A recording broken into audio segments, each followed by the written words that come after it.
நான் ஒரு பிசியோதெரபிஸ்ட். ஐயா, நான் உங்களோட கூற்றுகளுக்கு முழுமையா உடன்படுறேன். ஒரு சிறு கேள்வி. இறைத்தூதர் முகமது அவரது தூதுத்துவத்தை பெறுவதற்கு முன்பு ஒரு சாதாரண மனிதர்னு சொன்னீங்க. குரான் இறைவனின் வார்த்தை. அது முஸ்லிம்களுக்கு மட்டும்தான் வழிகாட்டுதா? மத்த மக்களுக்கெல்லாம் அது வழிகாட்டலையா? ஏன்னா இறைவன் பாரபட்சமா இருக்க மாட்டாரு. அப்படின்னா உலகத்தோட மத்த பகுதிகளோட நிலை என்ன? இறைத்தூதர் முகமது ஒரு சிறிய கூட்டத்துக்கு மட்டும்தான் ஞான ஒளிய உண்டாக்கினாரு. ஆகவே மத்த மனித சமூகத்துக்கு இந்த ஞான ஒளி வர நீண்ட காலம் ஏற்பட்டது.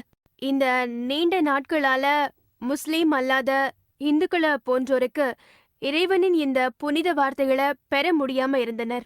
நான் உங்களோட இந்த கோட்பாட்டுக்கு உடன்படுறேன். இந்துக்கள் சிலைகள், படங்கள் மீது நம்பிக்கை வைக்கிறாங்க. உதாரணமாக ராம், கிருஷ்ணர் இந்த மாதிரி. இது ஒரு கோட்பாடு. இவங்களையெல்லாம் நல்லொளி பெற வைக்கணும். இது முதல் விஷயம். இந்துயிசமும் ஒரு சர்வ வல்லமையுள்ள ஒரு சக்திய, தெய்வ சக்திய ஆதரிக்குது. ஆனா சந்தர்ப்ப சூழ்நிலையால அது பலவிதமான மாற்றங்களை பெற்றது. ஆகவே குரான் ஒரு ஹிந்துவுக்கு நேர்வழிய காட்டும்னா அது மகத்தானது. இதுக்கு பதில் சொல்லுங்க. சகோதரி கேட்டது நல்ல கேள்வி, மிகவும் முக்கியமான கேள்வி. திருக்குரான் ஒரு மகத்தான புத்தகமாக இருந்தும், எல்லாம் வல்ல இறைவனின் வார்த்தைகளாக இருந்தும், நபி அவர்களுக்கு அருளப்பட்ட பொழுது ஒரு சிறு குழுவினருக்கு மட்டும், அரபியர்களுக்கு, முஸ்லிம்களுக்கு மட்டும் வழங்கப்பட்டது, ஏன் உலகம் முழுவதும் வழங்கப்படவில்லை என்று கேட்டார். திருக்குரான் முஸ்லிம்களுக்காகவோ அரபு மக்களுக்காகவோ மட்டும் வழங்கப்படவில்லை, மொத்த மனித இனத்திற்காகவும் தான் திருக்குரான் அருளப்பட்டுள்ளது. இது குறித்து திருக்குரானில் சூரா இப்ராஹிம் அத்தியாயம் 14 வசனம் 1, சூரா இப்ராஹிம் அத்தியாயம் 14 வசனம் 52, சூரா பக்ரா அத்தியாயம் 2 வசனம் 185, மேலும் சூரா அஸ்-ஸுமர் அத்தியாயம் 39 வசனம் 41 திருக்குரான் மனித இனத்திற்காக வழங்கப்பட்டது என்று சொல்கிறது. நேரம் குறைவாக உள்ளது, குறிப்புகளை மட்டும் சொல்கிறேன். திருக்குரான் முஸ்லிம்களுக்கோ அரபு மக்களுக்கோ மட்டுமே அருளப்படவில்லை, மொத்த மனித இனத்திற்காகவும் அருளப்பட்டது. நபி அவர்கள், அவருக்கு சாந்தி உண்டாகட்டும், முஸ்லிம்களுக்காகவோ அரபு மக்களுக்காகவோ அனுப்பப்படவில்லை. திருக்குரானில் சூரா அல் அன்பியா அத்தியாயம் 21 வசனம் 107 நாம் உம்மை இந்த உலகம் முழுமைக்கும் அருட்கொடையாகவே அன்றி அனுப்பவில்லை, உலகம் பூராவுக்கும் அருட்கொடையாக, எல்லா படைப்பினங்களுக்கும் அருட்கொடையாக அனுப்பப்பட்டார். இதே செய்தி திருக்குரானில் சூரா சபா அத்தியாயம் 34 வசனம் 28 அது சொல்கிறது. நபி அவர்கள், அவருக்கு சாந்தி உண்டாகட்டும், இந்த அகிலங்கள் முழுமைக்கும் இறை தூதராக, பாவங்களுக்கு எதிராக அச்சமூட்டி எச்சரிப்பவராக அனுப்பப்பட்டார். ஆனால் அநேக மனிதர்களுக்கு இது குறித்து இன்னும் தெரியவில்லை. அநேக மனிதர்களுக்கு இது குறித்து தெரியவில்லை என்று குரானின் இந்த வசனம் கூறுகிறது. அதுதான் சகோதரியே இது போன்ற மகா நாடுகளை நடத்த காரணமாக உள்ளது. இறைவனின் இந்த செய்தியை மனித குலம் முழுமைக்கும் சேர்ப்பிப்பது ஒவ்வொரு முஸ்லிமின் கடமையாகும்.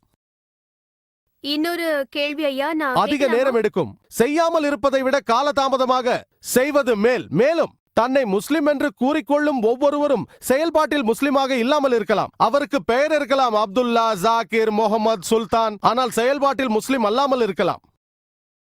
அதேபோல்தான் நீங்கள் சரியாக சொன்னீர்கள், இந்து மதத்தில் புனித நூல்களை பின்பற்றுவதில்லை. இருப்பினும் இன்று வரை மார்க்கத்தை அதிகமாக கடைபிடிப்பவர்கள், வெறும் முதட்டளவில் இல்லாமல் செயல்பாட்டில் கடைபிடிப்பவர்கள் முஸ்லிம்கள் தான். அவர்களுக்கு தான் முதலிடம். எண்ணிக்கையில் கிறிஸ்தவர்கள் சுமார் 200 கோடி பேர் இருக்கிறார்கள், முஸ்லிம்கள் 130 கோடி என்று சொல்லப்படுகிறது. ஆயினும் மக்கள் மார்க்கத்தை சரியாக கடைபிடிப்பதில் இஸ்லாம் தான் முதல் எண்ணிக்கையில் இருக்கிறது. சதவிகிதத்தில் பார்த்தால் அதிக எண்ணிக்கையாகும். ஆகவே இத்தகைய சொற்பொழிவுகள் குறைந்த சதவிகிதத்தில் உள்ள இஸ்லாத்தை சரியாக பின்பற்றாத முஸ்லிம்களை இஸ்லாத்தின் பால் நெருக்கமாக கொண்டு வரவும், முஸ்லிம் அல்லாத சகோதரர்களுக்கு நாங்கள் அந்த அமைதியின் செய்தியை, அன்பின் போதனைகளை எடுத்துச் சொல்லி கடவுள் ஒரே ஒருவரே என்பதை உலகுக்கு நிரூபிக்கின்றோம். முழுமையான அமைதி நிலவ வேண்டுமெனில் நீங்கள் உங்களை அந்த கடவுளுக்கு அர்ப்பணிக்க வேண்டும். அதுதான் இந்த உலகிலும் இறுதி நாளிலும் ஈடேற்றம் பெற ஒரே வழியாகும். அதனால்தான் சகோதரியே இது போன்ற மகா நாடுகளை நடத்துகின்றோம். எங்களுடைய சேட்டலைட் சேனல் பீஸ் டிவி என்ற பெயரில் இயங்குகிறது. அந்த சேனலை ஒவ்வொரு நாளும் 6 கோடி பேர் பார்த்து பயனடைகிறார்கள். நாளை தீர்ப்பு சொல்லப்படும் இறுதி நாளில் நான் எல்லாம் வல்ல இறைவன் முன்னிலையில், யா ரப், எங்களால் முடிந்தவரை நாங்கள் நன்றாக செயல்பட்டோம், நாங்கள் தினசரி 6 கோடி மக்களுக்கு உனது செய்திகளை எடுத்துச் சொன்னோம் என்போம். இன்று ஒரு சகோதரிக்கு அந்த செய்தி போய் சேர்ந்திருக்கிறது. நாளை தீர்ப்பளிக்கும் அந்த நாளில் எல்லாம் வல்ல இறைவனிடம் நான் முறையிடுவேன். நான் உனது செய்தியை ஒரு சகோதரிக்கு எடுத்துரைத்தேன், ஒப்புக்கொள்வதும் கொள்ளாததும் உங்கள் சித்தத்தில் உள்ளது. ஐயா, இப்ப நான் பேசலாமா? தாராளமா. நன்றி ஐயா. இன்னொரு சின்ன கேள்வி. கடவுள் யாருக்கும் சார்பற்றவர்.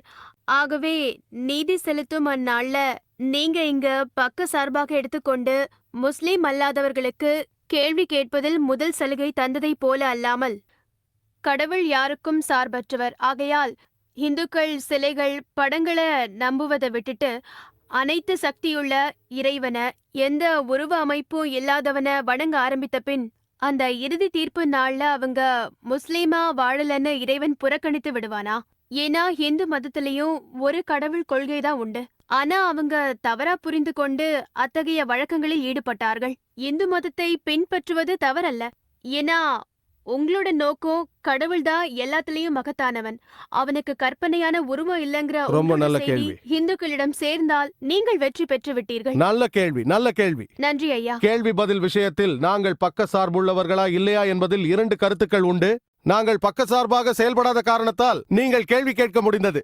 நான் பக்க சார்பாக இருந்திருந்தால் அல்லாஹ் சுப்ஹானஹு வ தஆலாவிடம் நேரடியாக நான் பதில் சொன்னேன் என்று சொல்லியிருக்க முடியாது. சரிதானே? ஆகவே இல்லை ஐயா, அவரதை ஆகவே நம்பவில்லை. சகோதரியே, நாம் புரிந்து கொள்ள வேண்டியது என்னவென்றால், நாங்கள் பாரபட்சமாக இருக்கக்கூடாது என்பதில் பாரபட்சமாக இருக்கின்றோம். ஏனென்றால் மற்றவர்களுக்கு செய்தி சென்றடைந்து விட்டது. 100 இல்லை என்றால் 90%. ஆகவே நாங்கள் பாரபட்சமாக இருக்கக்கூடாது என்ற விஷயத்தில் பாரபட்சமாக உள்ளோம். சரி ஐயா.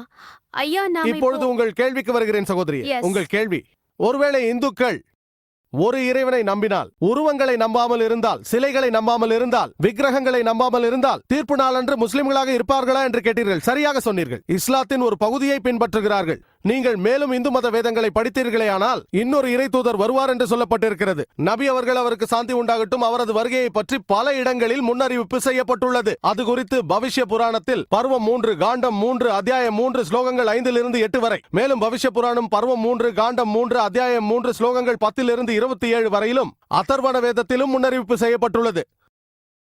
அத்தியாயம் 21 வசனம் 6, மேலும் அதர்வண வேதம் அத்தியாயம் 21 வசனம் 7 பல இடங்களில் முன்னறிவிப்பு செய்யப்பட்டுள்ளது. 100 இடங்களுக்கு குறைவில்லாமல் பெயருடன் முன்னறிவிப்பு செய்யப்பட்டுள்ளது. இந்து மத வேதங்களில் முஹம்மது என்று குறிப்பிடப்பட்டுள்ளது. எல்லா குறிப்புகளையும் கூற நேரம் போதாது.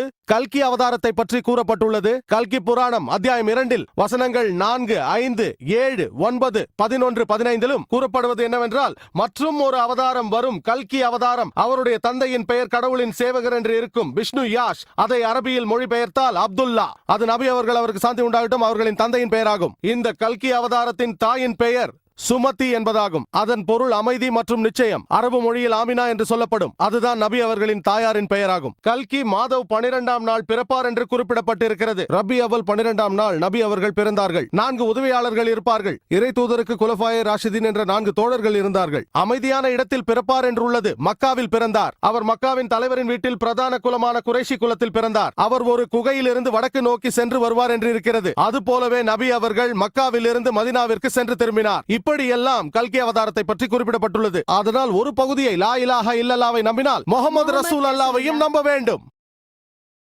Thank you sir, thank you. இப்படி நீங்கள் செய்தாலே போதும். உங்கள் பெயர் எதுவாக வேண்டுமானாலும் இருக்கலாம். அது பிரீத்தியாக இருக்கலாம். உங்கள் பெயர் என்ன சகோதரி? பூஜா. உங்கள் பெயர் அதுவாகவே இருக்கட்டும், அதை மாற்ற வேண்டாம். ஆனால் உண்மையில் நீங்கள் முஸ்லிமாக இருப்பீர்கள். பெயரை மாற்ற வேண்டிய அவசியம் இல்லை. ஐயா, அந்த கோட்பாடு. ஆம், ஒரே கடவுள் என்ற கோட்பாடு, சிலை இல்லை, உருவம் இல்லை, கடைசி இறை தூதர் நபி அவர்கள் என்று நம்பினால் இன்ஷா அல்லாஹ் தீர்ப்பு நாள் அன்று பூஜா என்ற பெயருடனே நீங்கள் சொர்க்கத்திற்கு செல்வீர்கள். ஆக பாதைகள் வெவ்வேறானவை, ஆனால் வெற்றி இலக்கு ஒன்றே என்று நான் நம்புகிறேன். இல்லை சகோதரி, வெற்றிக்கான வழிகள் வெவ்வேறாக இருந்தால் ஒரே இலக்கை நோக்கி அந்த 2 வழிகளும் வெவ்வேறான சென்றால் வழித்தடங்கள் பரவாயில்லை. ஒரே இலக்கை அடைய முடியும். நான் சொல்ல வந்தது அதுதான். எல்லா பாதைகளும் ரோமை அடையாது சகோதரியே. சரியா? இந்த பாதை அழைத்து செல்லும் என்று நீங்கள் நினைக்கலாம். நீங்கள் தவறாக நினைத்தால் நான் உங்களை திருத்த வேண்டும். நான் அதை சரிதானே? நம்பவில்லை. இல்லை ஐயா. சகோதரியே, நீங்கள் உங்களை இந்து என்று அழைத்துக் கொண்டால் அதற்கு விளக்கம் இந்தியாவில் வசிக்கும் ஒரு நபர் என்று பொருள். இல்லை ஐயா, அப்படி இல்லை. சகோதரி, இந்து என்பது பூகோள ரீதியாக வரையறுக்கப்படுவது. உங்களுக்கு தெரியாமல் இருக்கலாம், எனக்கு தெரியும். பூகோள ரீதியாக நானும் ஒரு இந்து தான். நான் ஒரு இந்து. பூகோள ரீதியாக சகோதரி, இந்து என்ற வார்த்தை அரேபியர்களால் முதலில் பயன்படுத்தப்பட்டது. நான் அங்கு செல்லும் பொழுது என்னை இந்தி என்று அழைப்பார்கள். இவர் இந்தி இந்தி என்பார்கள். என்னை ஹிந்து என்று அழைப்பார்கள். இந்து என்ற வார்த்தையை முதலில் பயன்படுத்தியது அரேபியர்கள். அவர்கள் இந்தியாவிற்கு வந்த பொழுது பாரசீகர்களும் அப்படித்தான்.